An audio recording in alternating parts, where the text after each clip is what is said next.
Inch'Allah ta'ala. Et donc, sourate Yassine, tout le monde sait, tout le monde connaît l'importance de cette sourate. Donc, chaque chose a un cœur, mais le cœur du Coran, c'est sourate Yassine. Donc, si tu as sourate Yassine, tu as tout le Coran. Il y a un grand secret qui se cache dans sourate Yassine.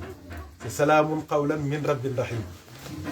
Et ce secret aussi se cache encore dans le Yassine même. Quand tu écris Yassine, quand tu le dilates, ce qu'on appelle le bast, la dilatation, c'est-à-dire au lieu d'écrire Yassine seulement, tu écris Yassine. Quand tu calcules, c'est 371. Et 371, c'est la valeur de salam, qui est la paix. 371 aussi, c'est la valeur de uskun, c'est-à-dire sois en paix, habite ici. C'est ça, uskun. C'est ce qu'Allah a dit à Sayyidina Adam. Uskun. Habite ici. C'est-à-dire, là où l'on habite, c'est la paix. C'est ça. Donc, on demande à Allah de nous donner 7 barakas. Amen. Yassine, c'est une sourate très puissante. Donc, en lisant seulement un Yassine, tu as au moins 7000 hasanat. Parce que c'est 700 lettres. C'est une sourate très puissante. Et le nombre aussi de mimes dans le Yassine équivaut à un nom divin très puissant qui est Qahar. Moom lay jàpp moo tax mu am doole. Moo tax muy jàpp xol. Dafa grave. C'est une sourate très puissante. Et puis le fait qu'on récite sourate Yassine dans le Nyan, dans la journée de prière de Mame Aladji aussi, ça vient presque de lui. Je peux le dire ainsi. Parce que la deuxième fois qu'on l'a fait à la Grande Mosquée de Paris, il y a quelqu'un, je ne veux pas citer son nom par respect, par décence.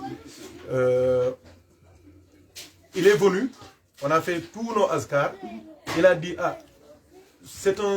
j'ai entendu que c'est un grand saint, c'est un grand wali, c'est un grand khalif de la tariqa, mais moi je ne le connais pas. Mais bon, je vais réciter sourate Yassine, je lui donne cadeau spirituel, hadiya. Il a fait ça. Il m'a dit, quand on a fini les doigts, il est rentré chez lui. Il n'a pas dormi quelques minutes et il a vu Mame Aladji. Et Mame Aladji lui a dit, il l'a appelé par son nom. Il s'appelle Babacar. Il lui a dit, Babacar, c'est toi qui as récité le Yassine pour moi à la Grande Mosquée de Paris? Il lui a dit, oui, oui. Mais moi, je ne te connais pas. Il lui dit, moi, je te connais. Il lui a dit, ton récital est venu, est arrivé. Maintenant, comme tu as prié pour moi sans me connaître, moi aussi je vais prier pour toi. Tends tes mains. Et Mame Aladji radiallahu anhu, il a prié. Et quand il lui a fait comme ça, il s'est réveillé. C'est ici. C'est pour cela qu'on fait Yassine. Donc là, on est à combien tiers, non? 230 Yassine. Alhamdulillah. Donc avant de commencer, on avait déjà fait 41. Et en assemblée là, alhamdulillah. Il y a un autre frère aussi, c'est un frère très sérieux. Je le connais très bien. Lui aussi, il s'appelle Babacar encore. La troisième journée, il m'a dit, cette journée sera exceptionnelle. Je lui ai dit pourquoi. Il m'a dit, moi je ne sais pas pourquoi, j'ai vu une grande assemblée.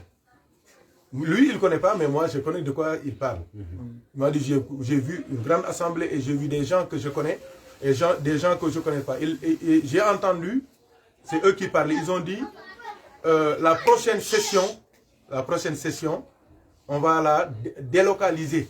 Ce sera à la Grande Mosquée de Paris. À la journée de Mame Aladji. Moi, j'ai compris ce qu'il veut dire.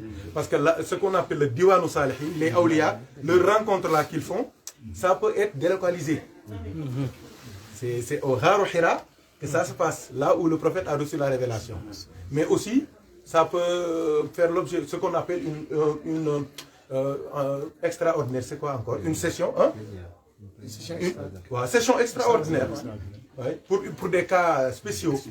On peut convoquer des réunions d'urgence, tu vois, même pas dans le lieu de l'entreprise, mais quelque part. Donc cette année-là, c'était ça. Il m'a dit, tous les awliya se sont donné rendez-vous ici. Et j'ai vu, il y a des frères qui étaient venus, même des convertis, subhanallah, qui ont vu cela.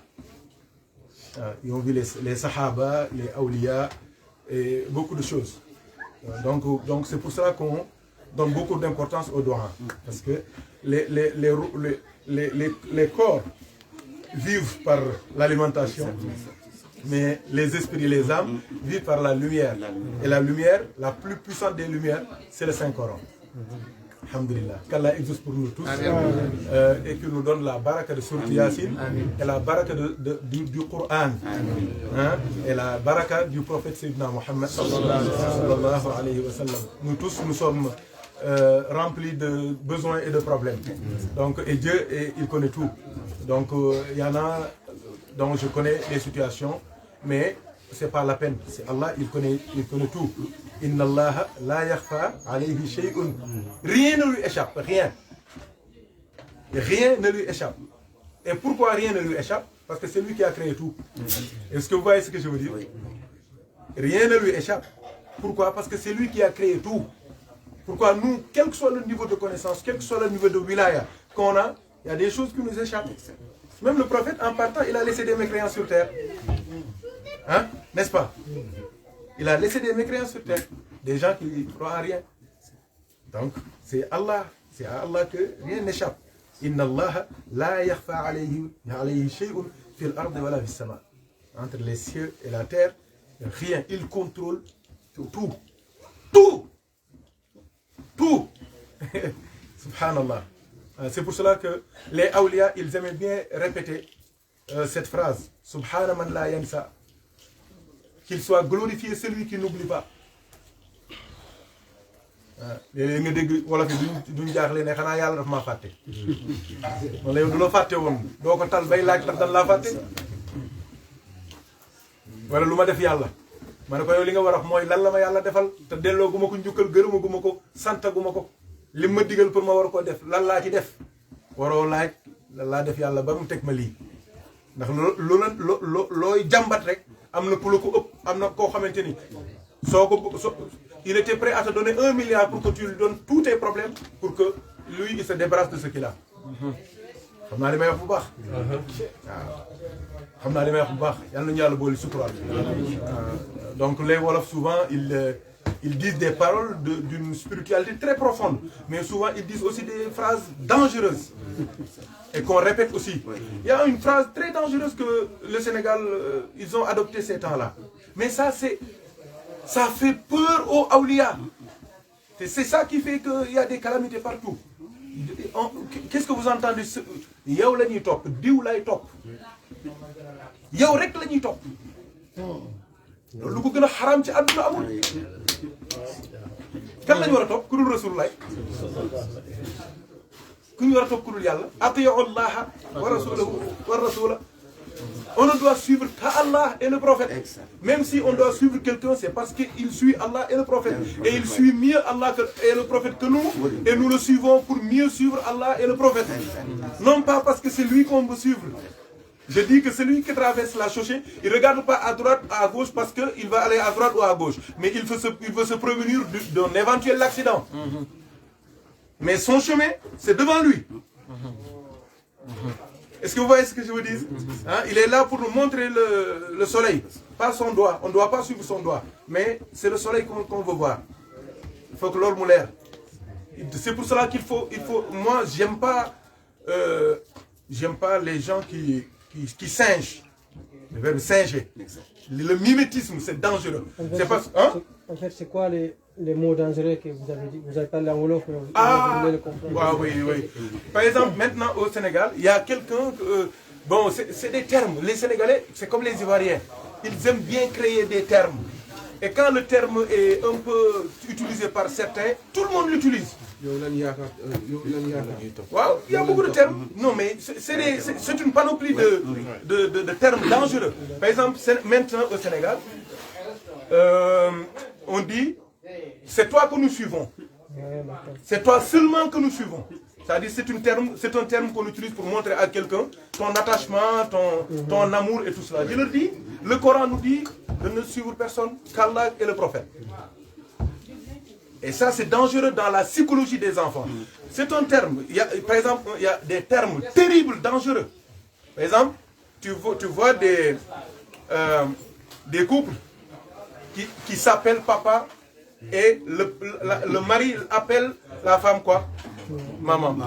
Ah, c'est de l'inceste. Et pourtant, on dit même papa chéri. Mais un papa, on ne couche pas avec lui. On n'est pas nu devant lui, quand même. Un peu de respect. Mais il y a des termes. Il y a chéri, il y a chocolat, il y a un baba, il y a quoi encore? Un yogourt. Hein? Racine, je ne vais pas lui demander, il ne sait pas. Hein? Donc il faut nous donner des mots là.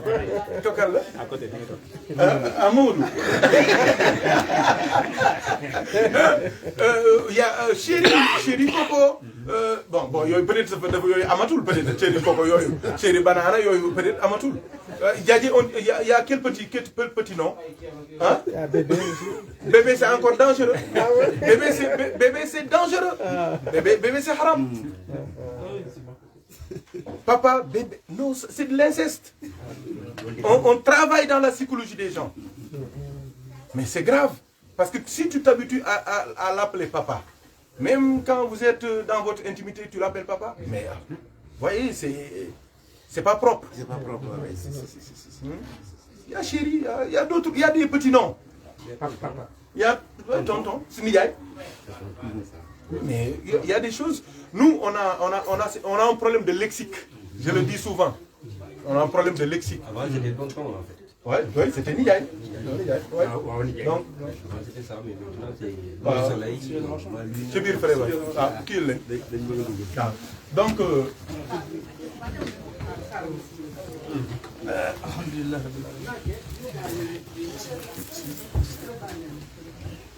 Comment tu comptes, Tcherno? Comment tu comptes? Il y a Alaï Suleiman. Mettez-vous là. Comme ça, on a plus de place. Non, voilà. Vous êtes les mauvais.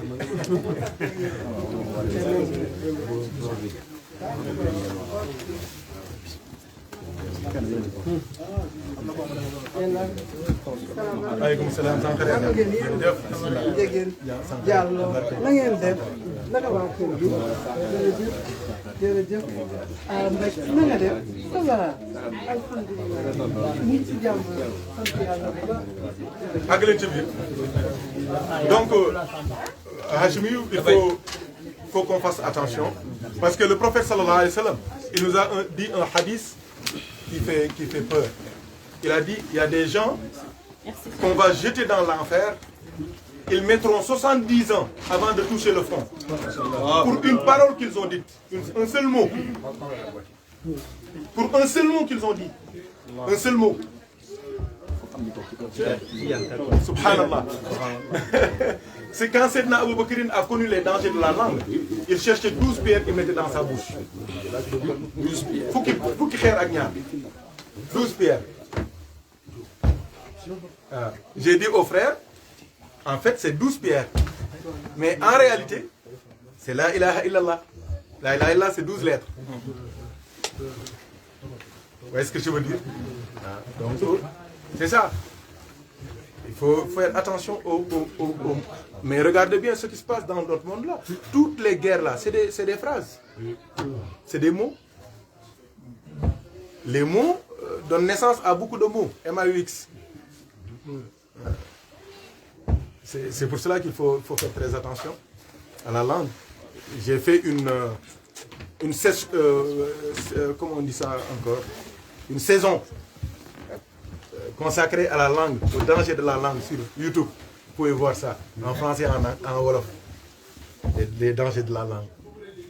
Donc il faut faire attention à ces mots-là parce que tu peux dire un mot qui te sort de l'islam sans que tu le saches. C'est grave.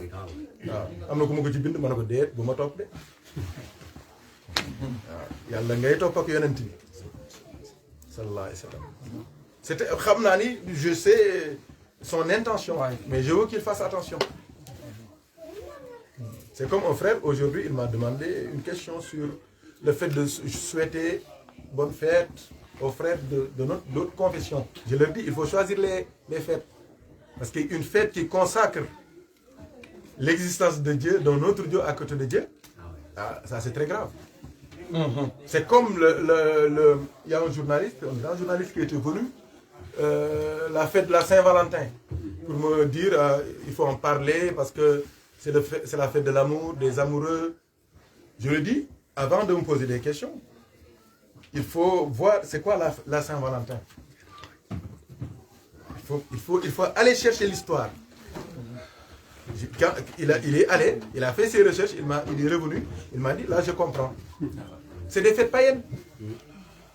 C'est des fêtes païennes. Maintenant, les agents de marketing, hein, les financiers, ils l'ont adopté pour se faire de l'argent, pour vendre des fleurs et des cadeaux. C'est dangereux. J'ai entendu une fois le directeur de la TF1, il a dit ça. Il a dit que tout ce que vous voyez à la télé, c'est des supports de publicité. Wassalam. Les films, les matchs, tout. C'est pour la publicité, parce que c'est la publicité qui nous fait vivre. Quand les actions les plus brûlantes du film, ils cassent, ils mettent la publicité. La mi-temps, la publicité. Même dans le Facebook. Hein.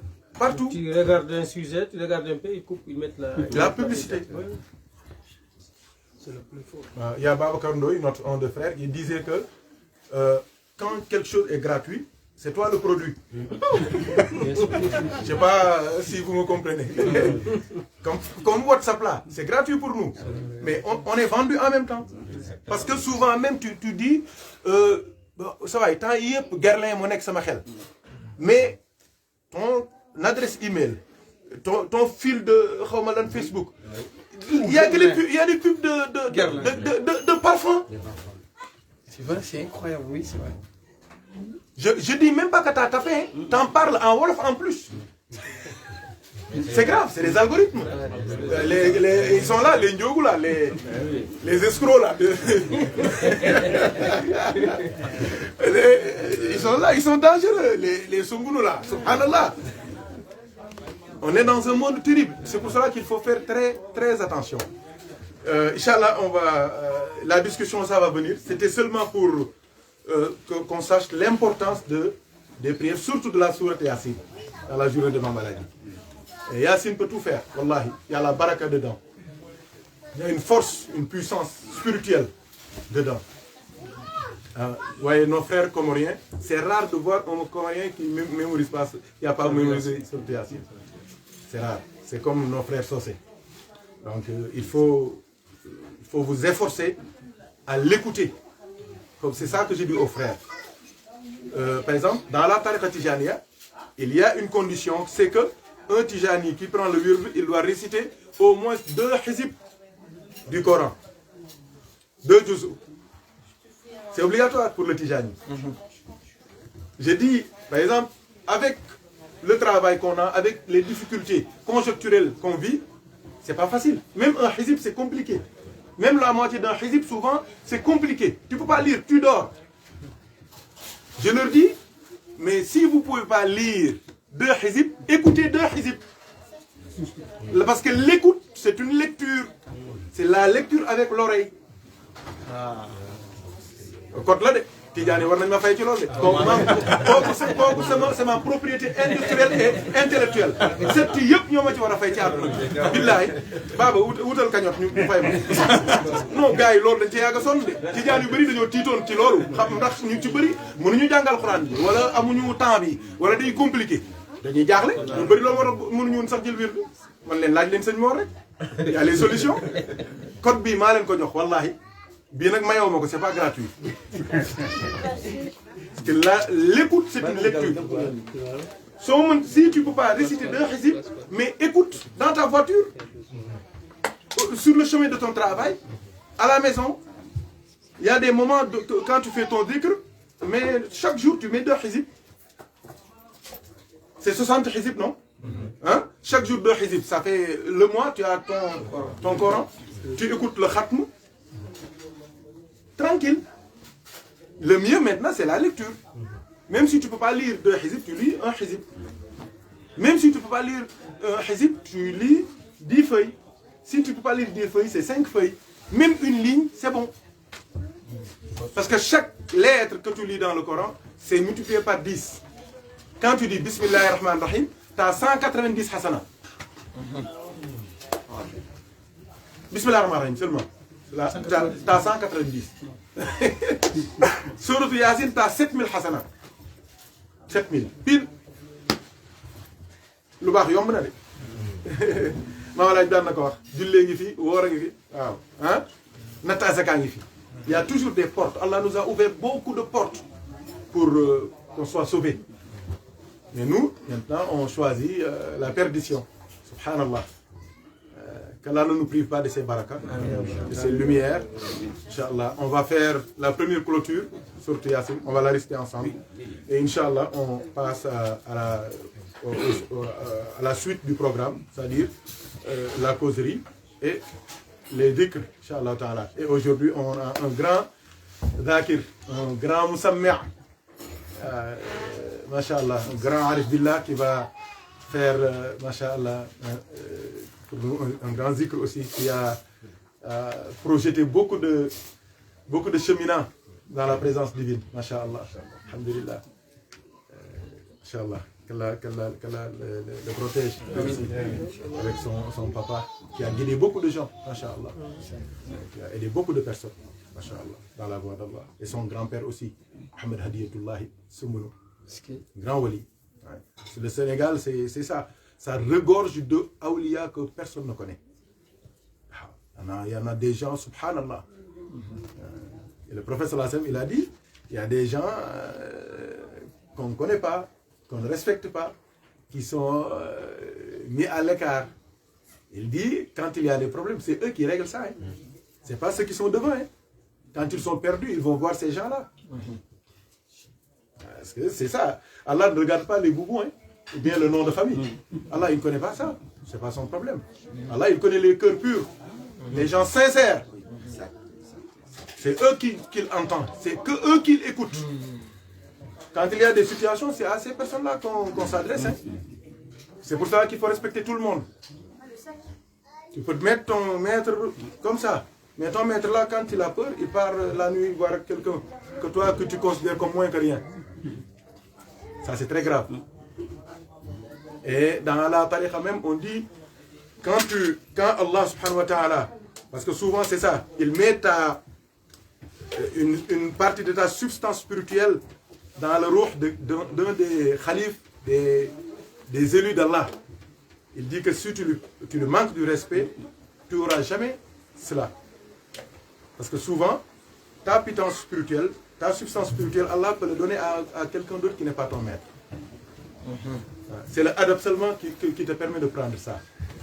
C'est comme si tu as la prétention d'un maqam. C'est fini. Ce maqam-là, tu ne l'atteindras jamais. Ça dit, mais c'est un maqam que tu prétends que tu n'as pas. C'est fini. Tu l'auras jamais. Ce n'est pas un maqam que tu as et que, en réalité, tu l'as. C'est là que tu entends les walis disent que je suis cela, je suis... Parce qu'ils savent qu'ils ont atteint ce maqam.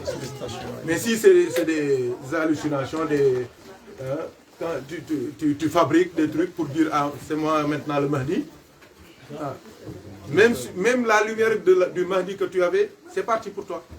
Ça sort de ton corps parce que le Mahdi c'est une lumière. C'est une lumière. Et cette lumière-là, il y a la lumière dans sa globalité. Elle est détenue par l'imam al-Mahdi. Mais il y a la lumière dans son caractère relatif. Cette lumière-là, beaucoup de awliya, beaucoup d'élus d'Allah ont de cette lumière-là. Et cette lumière-là, ce n'est que la ilaha illallah. C'est la ilaha illallah. Le Mahdi, il n'a que la ilaha illallah. Toute sa force, c'est quoi? Tous les hommes seront devant lui. Il va dire la ilaha illallah. Les gens, tout le monde dit la ilaha illallah. C'est fini.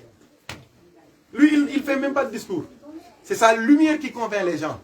Le Mahdi ne parle pas. Est-ce que vous voyez ce que je veux dire? Il y a des choses, on est obligé d'expliquer ça. Par exemple, le djellaba de Ousmane là, c'est vert. Mais il y a d'autres couleurs, tu dis c'est mauve, c'est bleu, tu vois. Il y a des doutes. Il y a quelqu'un qui dit non, c'est vert foncé, c'est vert ceci, c'est vert cela. Mais il y a des choses, c'est de l'évidence, c'est automatique. Imam Mahdi, il a une lumière tellement puissante qu'il n'a pas besoin de parler. Il se met devant les gens vont attendre un grand discours, un long discours. Il va dire la ilaha illallah. Wassalam. Allah. Ceux qui ont hérité de cette lumière aussi, quand ils disent la ilaha illallah, quand tu l'entends, c'est comme si tu n'as jamais entendu la ilaha illallah. Leur la ilaha illallah, il y a du khorom dedans. Hein? il y a quelque chose dedans. Il y a de l'électricité dedans. Ça perce les cœurs. Ça atteint les roues. Ça ouvre les yeux. Ça dilate la poitrine. Ça peut amener des situations inexplicables. Or, c'est la ilaha illallah. Et même, le secret de la ilaha illallah se cache dans Sourate Yassine en plus. Yassine. Ah, Yassine. gars yi xam nañ ko fii la nekk de. waaw. xam nañ ko de. non mais non gars yi xam nañ ko. waaw gars yi waaw gars yi xam nañ ko. gars yi xam nañ ko moo ngi fi ne dëmm di toog di xoole waaw.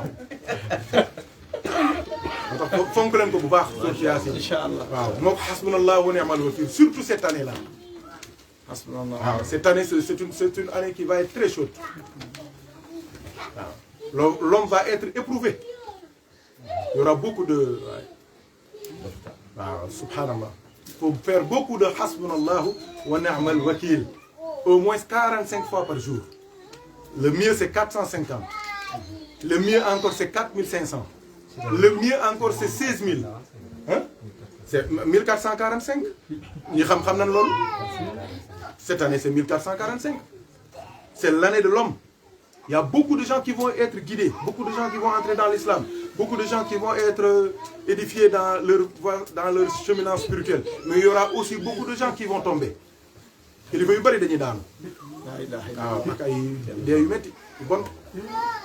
l'homme, c'est tout. L'homme, tous les animaux craignent l'homme. Parce qu'ils connaissent Allah. Animaux, ils connaissent Allah. nit kenn ñemewu ko nit ñemewul sax moromam. man waaw yow su ma summi woon sama dara ji su muy jiital bii su muy tubéy ji noo leen def yéen doo leen laal ah baaba. balaa dara bi di dañ defee génne.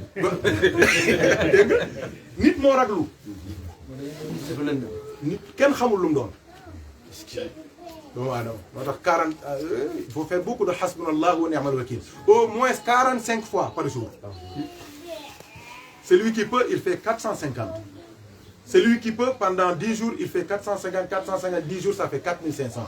Celui qui peut, le mieux, c'est 16 000. Tu peux étaler ça sur toute l'année. Chaque semaine, tu fais un nombre, tu peux avoir les 16 000. Voilà. Comme ça te protège et toute ta progéniture. C'est ce que tu peux le faire aussi en continuel sans compter ou bien il faut toujours comme on dit, le doigt c'est comme une clé. Les nombres c'est important. Parce que as-sirru fil adadi. Le secret c'est dans le nombre. Parce que le nombre, parce que as-sirru fil adadi. Wa sirru fil madadi. Parce que le nombre ouvre la porte des lumières. في العدد والسر في المدد والسر في الاستمداد. C'est-à-dire le fait de chercher cette lumière. C'est ça le secret. C'est le fait de se représenter, de sentir que ça vient. Istimdad. Maintenant le sir as-sirru fil mumiddi.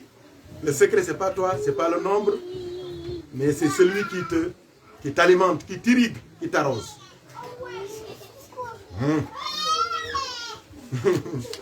Et c'est le prophète, Sayyidina Muhammad. Sallallahu alayhi wa sallam. Hasbunallah wa ni'mal wakil. C'est tout, parce que c'est un passe-partout. Le minimum, vous avez dit 45 fois. 45 fois. Hein? Par jour, oui. Minimum 45. Même si tu veux, chaque prière, tu fais 45 fois. Bien le matin 45, après le soir 45. Ceux qui sont habitués, ils peuvent faire 450. C'est vite fait. Même pas 10 minutes. T'as fini. Parce que tout c'est l'homme. Les minutes là. Sourate al-Baqarah, regardez bien. La dernière sourate du Coran, c'est quoi? Sourate Nas. Tout c'est l'homme. lépp day wàcc baqara sa fatiha day wadd ci baqara baqara wadd ci ali imran nisaa yi lépp day wàcc di wàcc di wàcc fan lay mujj naas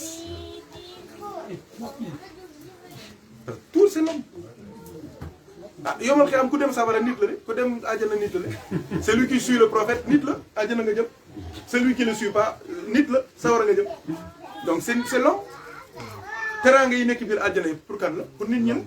C'est pour cela que même je l'ai dit le jour du au paradis là sur terre on voit pas les djinns n'est-ce pas mais au paradis c'est nous qui les verrons eux ils ne verront pas. Au paradis, là, où est mon roh, mon âme? Est-ce que vous le voyez? Non. Vous la voyez? Non. C'est pourquoi? Parce qu'il est emprisonné dans mon corps. N'est-ce pas? Hein? Quand tu meurs, il est libéré. N'est-ce pas? C'est pour cela que j'ai dit tout à l'heure, la mort des awliya, c'est la vraie vie. Parce que c'est une liberté. Subhanallah. Hein? Quand on ira au paradis, qu'est-ce qui va se passer? C'est le contraire. Le corps ne sera pas visible. C'est le ruh qui va avoir le dessus sur le corps. Dégg nga li ma wax. doon duggee àjjana ruu yi la ñuy gis jëmm yi day réer ci biir ruu gi comme ni ñuy gisee jinne yi te ñoom ñun duñ ñu gis. ñu wax naan jinne yaa ngi gaa yi ñoom ils ne peuvent pas nous voir au paradis. C'est pour cela que l'important c'est la finalité. Wal akhiratu khayrun wa abqa. Wala l'akhiratu khayrun laka min al-ula. Faut être intelligent. Tout est important dans la vie, mais la finalité c'est ça qui, hein, c'est ça. Un match peut être dominé par une grande équipe. Mais ça, c'est le footballeur qui parle de ça, les férus de foot. Mais les paresseux comme moi, qu'ils disent quoi? Qui a gagné? Man sama nekku ci de bii bu rafet laay wër de. Aw ma jot mënuma seetaan 90 minutes. waaye damay résumé yi moom dama koy xool. Man qui a gagné laay wax. Qui a gagné? C'est une course. On ne paie pas le départ. On paie quoi? L'arrivée. Et la vraie arrivée, c'est auprès d'Allah tabaraka wa ta'ala. Wa anna ila rabbika al-muntaha. Le terminus, c'est auprès d'Allah. Machallah. C'est pour cela qu'on dit Alhamdulillah. Alhamdulillah. Regardez bien le wird de Tidjane. Le lazim, on fait quoi?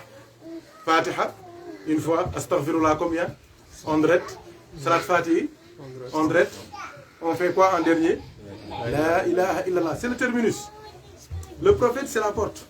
L'istighfar, c'est nous. Nous sommes les gens avec nos péchés. Le chemin, c'est le prophète. Mais le terminus, c'est Allah. La ilaha illallah. C'est pour cela que quand tu fais le wird, la wazifa, wazifa pendant 6 jours. Le 7e jour, Cheikh te dit, je veux te rappeler le but de ton affiliation à ma voix. Tu lui dis c'est quoi? Il te dit c'est 4 lettres. Alif, Lam, Lam, Ha. C'est Allah. Ah, c'est pour cela que le vendredi, il te dit Hadaratul Jum'ati. Tu fais quoi? La ilaha illallah, Allah. Pour te dire, c'est ça. Tu es venu ici, non pas pour le dunya, ou bien pour des karamat, ou bien pour des asrar, ou bien... Non, non, non. Tu es venu pour Allah. C'est pour cela qu'il te dit, fais la ilaha illallah, la ilaha illallah, pour rappeler aux frères que c'est la ilaha illallah. C'est pour cela qu'on doit apprendre le tawhid à tout le monde, sauf le tijani. Le tijani, il est dans le tawhid.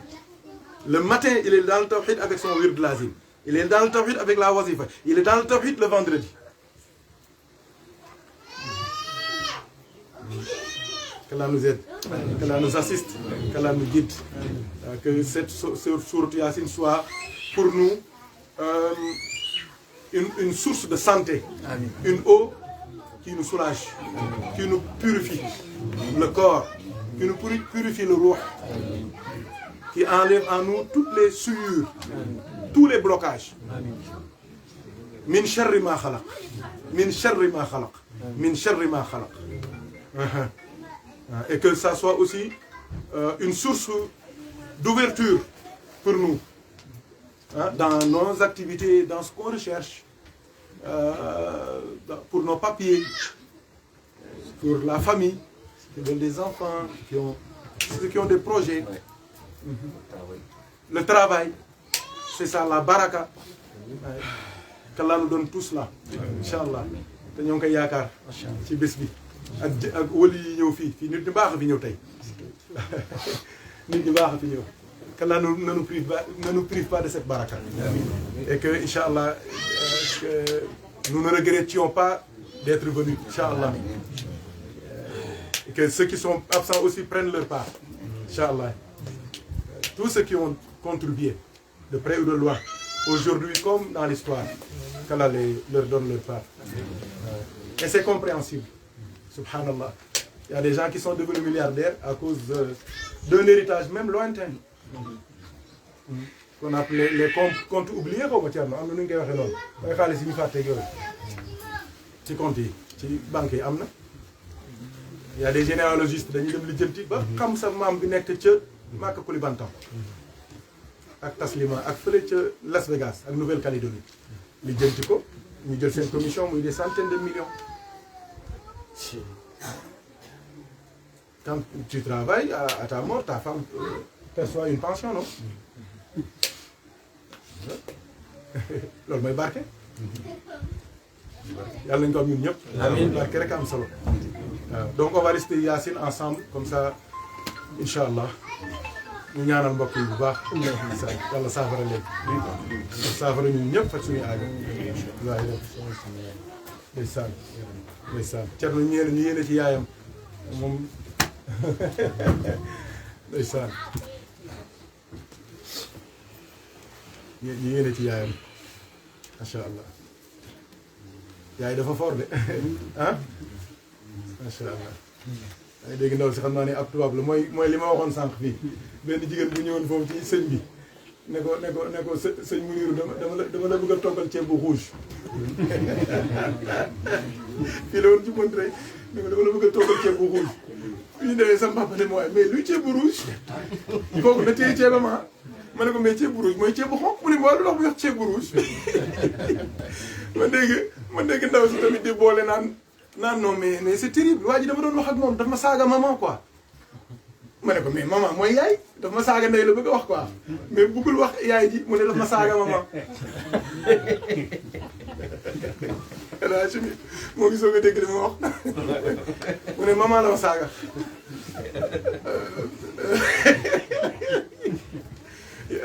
c'est pour protéger yaay ji déggoo Thierno Yahya moo ngi nii di kilifa ami sët moo ngi naan bul fàtte sama yaay.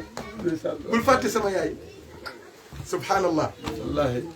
Ndeysaan barki démb dans mon immeuble j'ai vu quelqu'un avec des affaires et tout cela. Il est très quand il nous voit avec les habits là il est content. Il dit bon je sais pas ce que vous faites hein, mais je vous respecte hein, vous êtes correct et vous sentez bon hein.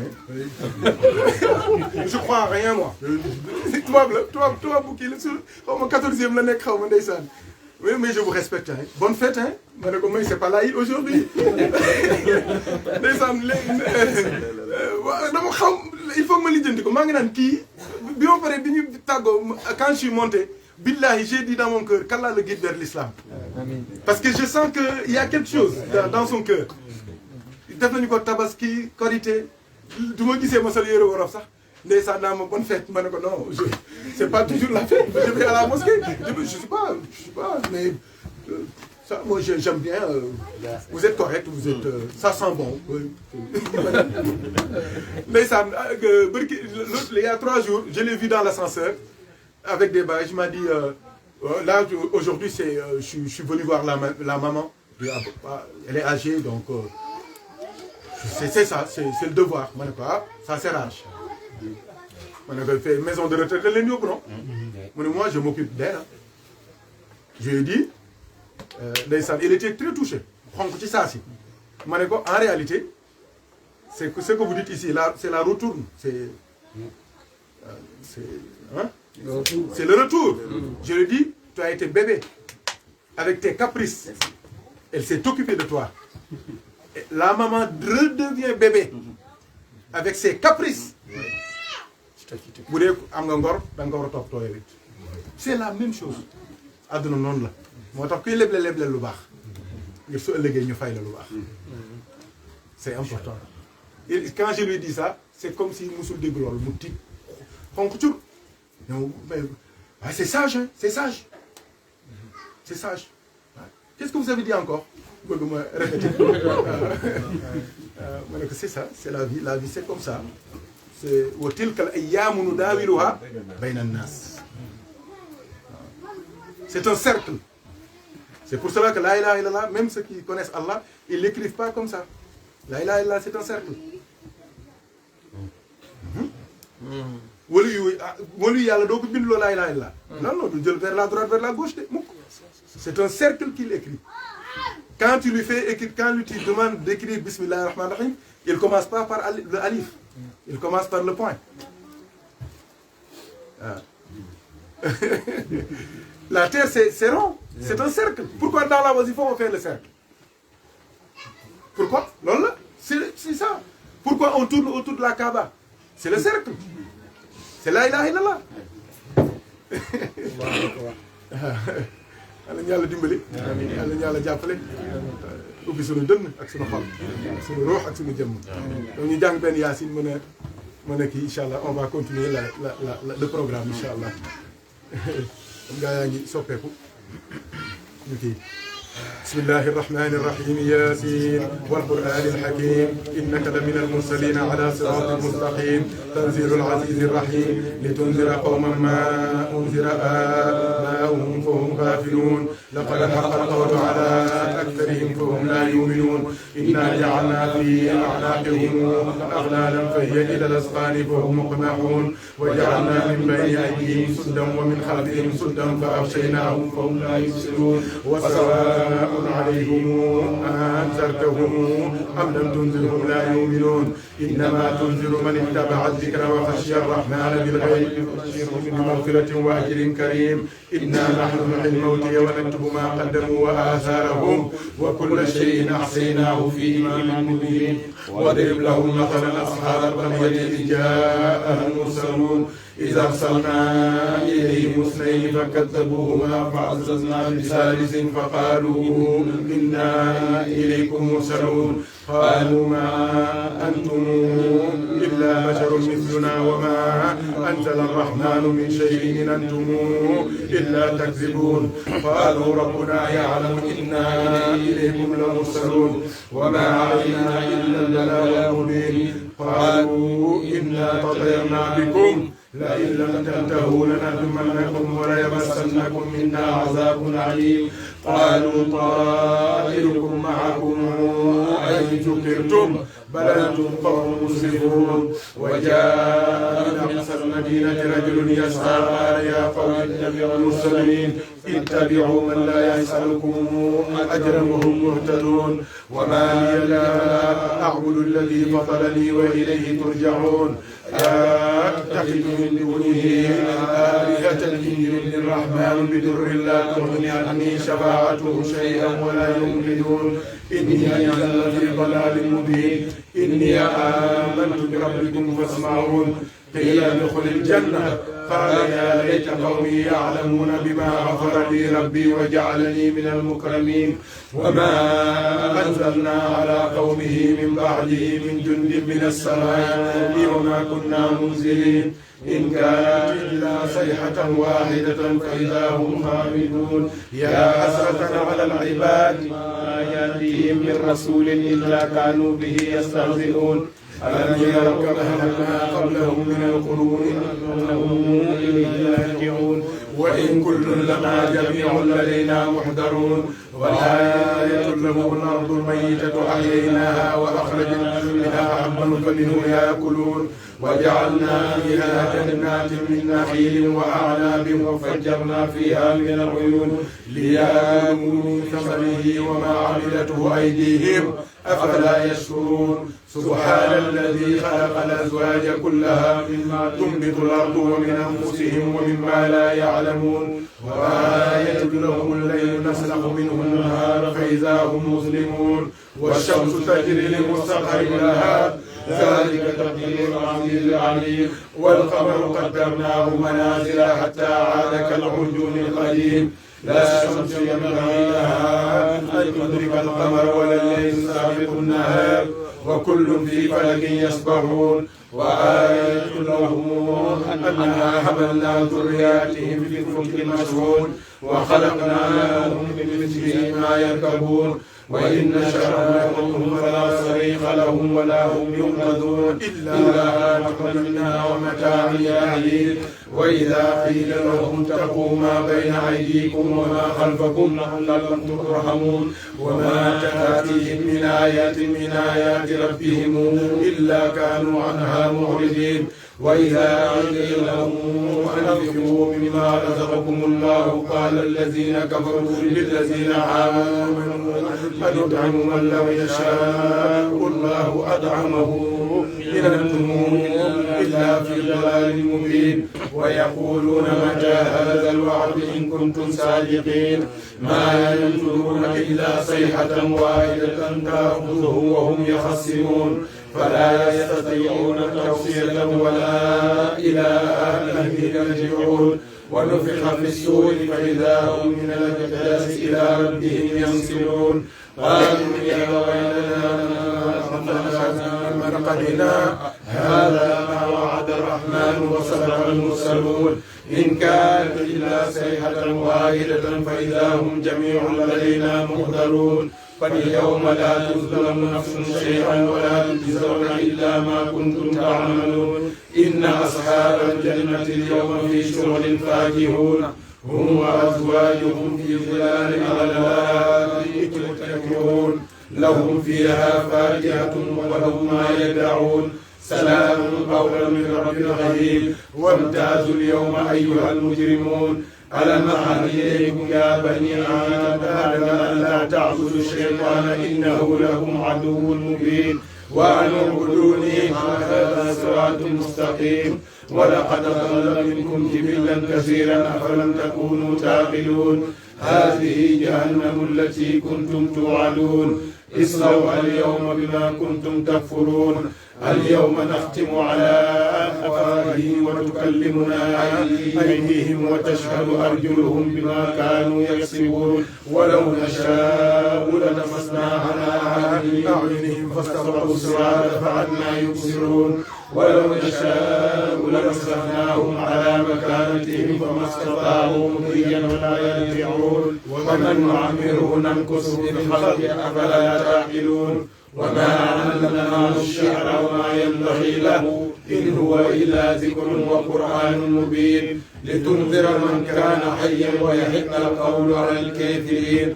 أولم يروا أنا خلقنا لهم ما عملت أيدينا أنعاما فهم لها مالكون وذللناها لهم فمنها ركوبهم ومنها يأكلون ولهم فيها منافع ومشارب أفلا يشكرون. واتخذوا من دون الله آلهة لعلهم ينصرون. لا يستطيعون نصرهم وهم لهم جند محضرون. فلا يحزنك قولهم إنا نعلم ما يسرون وما يعلنون. أولم ير الإنسان أنا خلقناه من نطفة فإذا هو خصيم مبين. وضرب لنا مثلا ونسي خلقه قال من يحيي العظام وهي رميم قل يحييها الذي أنشأها أول مرة وهو بكل خلق عليم. الذي جعل لكم من الشجر الأخضر نارا فإذا أنتم منه توقدون. أوليس الذي خلق السماوات والأرض بقادر على أن يخلق مثلهم بلى وهو الخلاق العليم. إنما أمره إذا أراد شيئا أن يقول له كن فيكون. فسبحان الذي بيده ملكوت كل شيء وإليه ترجعون.